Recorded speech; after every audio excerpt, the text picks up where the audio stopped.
এই দেখো গাইস, গাছ থেকে আম পাড়া হচ্ছে, যে কোন কোন আমগুলো পেকেছে। তো এখান থেকে কিছু আম পাড়া হয়েছে, আর এখান থেকে ঝাঁকানো হচ্ছে কোনগুলো পেকেছে কিনা। এই দেখো এতগুলো আম পাকা পাকা পেয়ে গেছি আমরা। এইগুলো লাল লাল লাল লাল, কত সুন্দর, টেস্টি টেস্টি। এই দেখো, উফ জমবার। এই যে একটা লাল হয়ে গেছে, এই যে একটা, কতগুলো পাকা পাকা আম।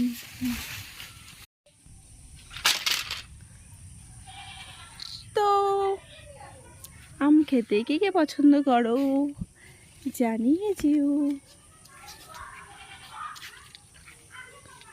কি সুন্দর।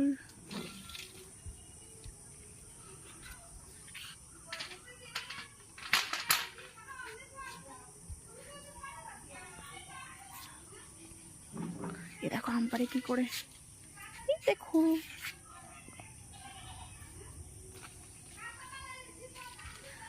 সো আমগুলো তো দেখেই নিলে কত আম পেড়ে ফেলেছি, আর এখানে এই আমটাও মনে পেকে গেছে, আর সন্ধ্যাও হয়ে গেছে গাইস। তো টাটা বাই, আমগুলো নিয়ে যাই, আর তোমরা আম খেতে চাইলে চলে আসো। Tata bye.